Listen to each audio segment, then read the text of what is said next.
Bismillahirrahmanirrahim. Nah, ini kita coba apa sih yang sebenarnya terjadi dalam sengketa tanah dago. Nah, yang digugat 6,9 3 buah gendom. Mulai dari sini ya. Ini di selatan, tengah, ini utara. Itu yang digugat. Sementara subjek yang digugat itu ada di sini. Sementara yang di tengah itu udah dikondisikan, dimanipulasi. Jadi kampung Cirapuan dirubah jadi Dagolos. Ya lebih kurang sekitar 2 hektar. Nah, sedangkan di sini itu subjeknya nggak digugat, namun objeknya digugat. Nah, manipulasi ini dengan tujuan kamuflase, biar nggak tampak ini kolusi saling gugat. Yang tampak adalah gugatan murni. Beda gugatan murni dengan kolusi mafia tanah saling gugat itu apa? Kalau gugatan murni, penggugat memperjuangkan hak, tergugat pun memperjuangkan hak. Tapi kalau kolusi, penggugat nggak yakin bahwa itu haknya, sementara tergugat pun nggak yakin itu haknya. Sehingga penggugat dan tergugat itu berkolusi untuk saling kerjasama. Nah, kerjasamanya, nah ini tadi yang digelapkan.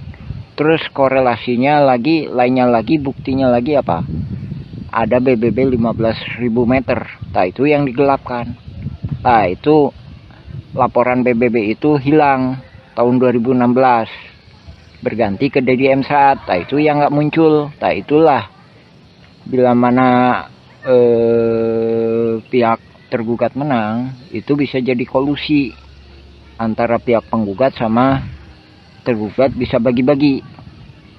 Sementara kalau penggugat menang dapat segini banyak, ya kan? Ini yang digugat 6,9 hektar.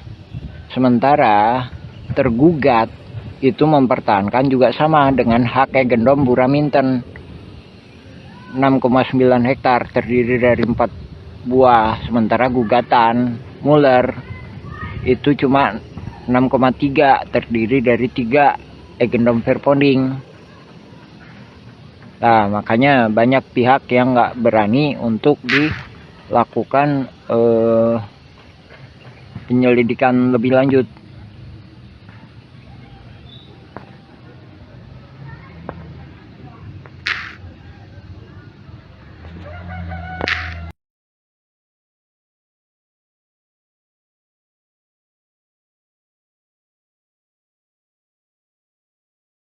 Bismillahirrahmanirrahim. Alhamdulillah. Nah, kita mari ngebahas apakah ini gugatan murni ataukah kondisi mafia tanah saling gugat. Nah, pembahasan kita terkait dengan masalah pendataan para tergugat ya. Nah, ini kita mempelajari satu-satu pihak keluarga dulu ya.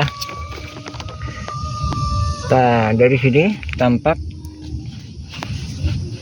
tergugat nomor 22 Udin S, kemudian tergugat nomor 69 Udin S, tergugat nomor 69 ya Udin S, kemudian tergugat nomor 99 Udin Sudenta ya, kemudian tergugat nomor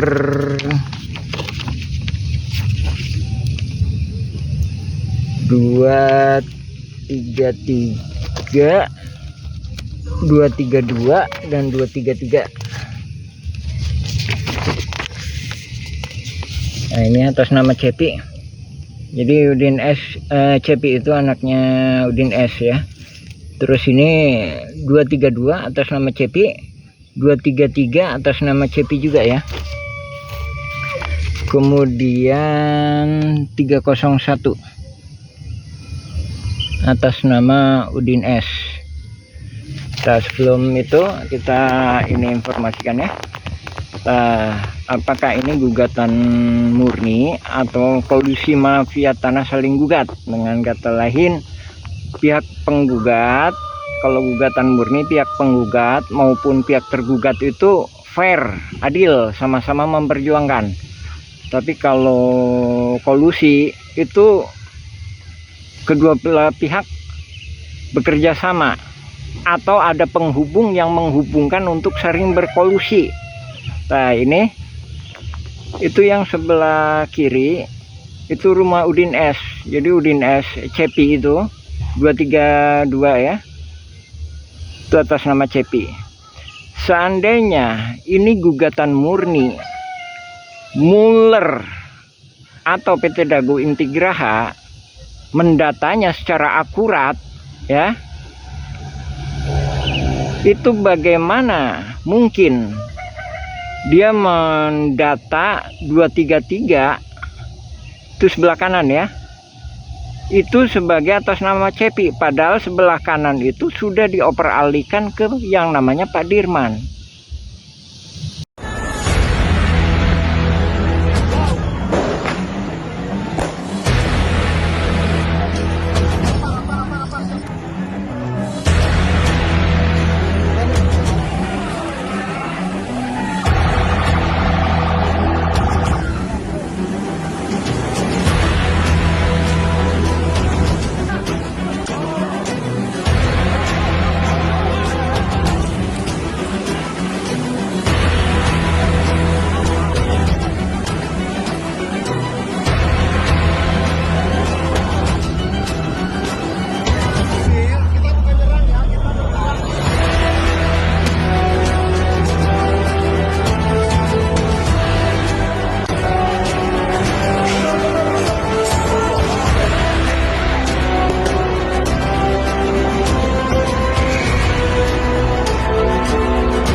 Polisi tahu nggak Pak melayani mau dituduh melayani.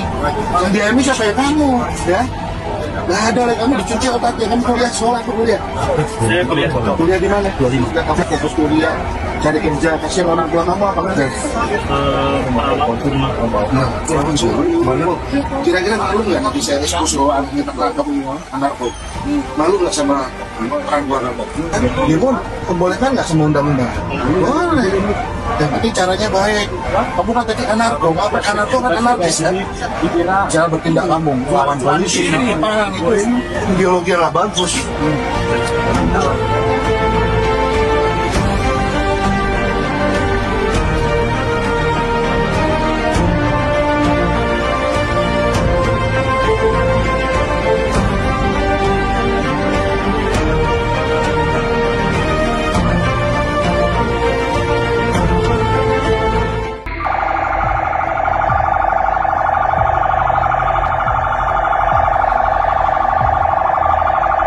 Demo peringatan Hari Buruh Internasional atau May Day di Kota Bandung berujung kericuhan. Polisi harus memukul mundur sekelompok orang usai mereka disebut menjadi penyusup saat aksi berjalan. Demo Hari Buruh di Kota Bandung oleh sekelompok massa dengan dipusatkan di Taman Cikapayang. Demo mulai diramaikan sejak siang dengan diisi penyampaian orasi hingga berbagai macam tuntutan. Aksi itu lalu berakhir dengan damai. Tapi, di tengah situasi massa hendak membubarkan diri, muncul sekelompok orang yang tiba-tiba melakukan provokasi. Kata Hendra, sekelompok orang yang melakukan provokasi itu berseragam serba hitam. Puncaknya, kericuhan pecah saat massa ini menyerang polisi dengan cara melempar batu hingga molotov. Ada beberapa kelompok yang menggunakan baju hitam-hitam, dan juga beberapa mereka merangsek bergabung dan mereka melakukan provokasi kepada kepolisian. Provokasi ini merupakan pelemparan batu, molotov dan petasan kepada polisi. Dan akhirnya kami memanggil Dalmas untuk bisa menahan mereka, ungkapnya, dari Taman Cikapayang. Massa ini lalu dipukul mundur ke jalan di Patiukur. Massa sempat melawan sebelum akhirnya mereka bubar setelah polisi menurunkan mobil water cannon untuk proses pembubaran.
Download Tribun X sekarang. Menghadirkan lokal menjadi Indonesia. Dan biasanya ini adalah nama pengadu yang akan dimunculkan. Ini kawan-kawan juga mungkin baru lihat kali ya.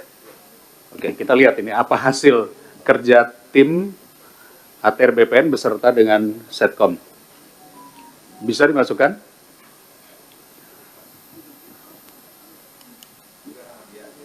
Ya, pakai nama siapa saja dulu, yang penting masuk.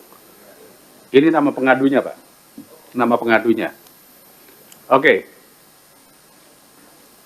Ini satu contoh ya, Muhammad Basuki Yaman, pengaduan warga kampung Cirapuan, telah menempati wilayah tersebut selama hampir 200 tahun. Bener nih. Oh, pada masa kolonial, nama kampung Cirapuhan diubah menjadi Dago Elos. Oh, di Bandung nih, Dago Elos. Untuk mengubah riwayat sejarah tanah. Sejak 40 tahun terakhir, mafia tanah dengan intimidasi dan manipulasi dokumen mulai mengklaim warga. 3 oknum mengatasnamakan masyarakat adat setempat menguatkan klaim palsu atas tanah tersebut. 4 hak warga atas tanah dipersulit, termasuk pemeriksaan ulang terhadap sertifikat resmi yang dimiliki warga. Beberapa pihak telah menerima rekomendasi hak atas tanah yang tidak sesuai dengan bukti kepemilikan yang sah. Status proses. Oke, tindak lanjutnya apa? Proses kasasi di Mahkamah Agung dengan menunggu putusan pengadilan yang berkekuatan hukum tetap. Lalu, apa upaya yang dilakukan kanwilnya dan kantahnya? Ada? Belum ada. Nah, begini. Kalau ini tidak ada, ini baru laporan namanya. Follow up-nya, ini yang kami inginkan, apa yang dilakukan oleh BPN setempat. Apakah kanwil? Kalau ini kan saya tahu kanwil Jawa Barat. Kantahnya berarti kantor tanah Kota Bandung. Itu mesti ada tulisannya itu, harus ada pelaporannya. Ya. Jadi jangan sampai nanti dashboard ini hanya sekedar tindak lanjut saat ini sudah berada di katakanlah kepolisian atau di pengadilan. Kita ingin tahu apa yang dilakukan. Jadi mohon izin Pak Menteri, saya pikir ini perlu ya. Proses kasasi di Mahkamah Agung menunggu keputusan hukum yang tetap, misalnya Kanwil sudah melakukan ini, Kantas sudah melakukan ini, peraturan menteri sudah keluar ini, PP sudah seperti ini, gitu. Itu hampir sama seperti kasus pagar laut, seperti apa. Karena yang diinginkan oleh masyarakat adalah follow up-nya apa. Ya, tolong nanti Ibu Staf Sus beserta tim, kami mohon ini dibuatkan data tindak lanjutnya. Saya pikir seperti itu Pak Ketua, cukup? Tambahan dikit Pak Ketua. Boleh silakan. Menyambung dari